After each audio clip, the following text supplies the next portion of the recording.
ડિસેમ્બરમાં ખેડૂતોને વાતાવરણ દગો આપવાનું છે। બે માવઠા ત્રાટકવાની આગાહી કરાઈ છે। ડિસેમ્બરમાં ખેડૂતોને વાતાવરણ દગો આપવાનું છે। ડિસેમ્બર માસમાં કડકડતી ઠંડી પડવાની બદલે વીજળીના કડાકા ભડાકા સાથે માવઠું ત્રાટકવાની શક્યતા છે। એકવાર નહીં પરંતુ બે વાર માવઠું ખેડૂતોના પાકની પથારી ફેરવવા આવી શકે છે। હવામાન નિષ્ણાંત રમણીક વામજાએ કમોસમી વરસાદની આગાહી કરી છે। 7 થી 10 ડિસેમ્બર દરમિયાન હવામાનમાં પલટો આવી શકે। સૌરાષ્ટ્રમાં કમોસમી વરસાદ પડશે, જે બાદ 23 થી 27 ડિસેમ્બરમાં પણ માવઠું મુસીબત સર્જશે। જો ડિસેમ્બરના સમયગાળામાં માવઠું થશે તો ખરીફ સિઝનમાંથી હાથ ધોઈને બેઠેલા ખેડૂતોએ રવિ સિઝનમાં પણ મોટી નુકસાની વેઠવાનો વારો આવી શકે છે। 7-12 થી 10-12 ઇંચ સમગ્ર સૌરાષ્ટ્રમાં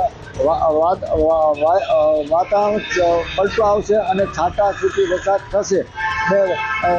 તારીખ 23-12 થી 27-12 હવામાન પલટો આવશે, માવઠાથી વરસાદ થશે। બીજી તરફ હવામાન નિષ્ણાંત અંબાલાલ પટેલે પણ માવઠાની ઘાતક આગાહી કરી છે। તેમના અનુમાન મુજબ ડિસેમ્બરના બીજા સપ્તાહમાં રાજ્ય પર માવઠાનો ખતરો છે।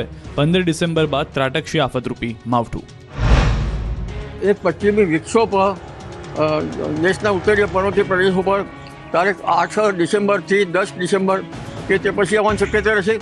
બીજો મજબૂત પશ્ચિમી વિક્ષોભ 15 ડિસેમ્બર પછી આવવાની શક્યતા રહેશે અને ત્યાર પછી એક મજબૂત પશ્ચિમી વિક્ષોભ આવતા જશે। 48 કલાક બાદ ફરી કડકડતી ઠંડી માટે તૈયાર રહેજો।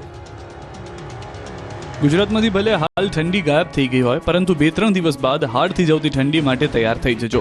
હાલ હવામાનમાં વિક્ષેપના કારણે ગુજરાતમાં વાદળછાયું વાતાવરણ સર્જાયું છે। ભેજનું પ્રમાણ વધતા વાતાવરણ ધૂંધળું બન્યું છે। અમુક વિસ્તારમાં કમોસમી વરસાદ પણ પડ્યો છે, જેથી તાપમાનનો પારો ઊંચકાયો છે। હજુ 3 દિવસ સુધી રાજ્યમાં આવું જ વાતાવરણ રહેશે। હવામાન વિભાગે આગાહી કરી છે કે 3 દિવસ બાદ તાપમાનમાં 2 થી 3 ડિગ્રીનો ઘટાડો થશે।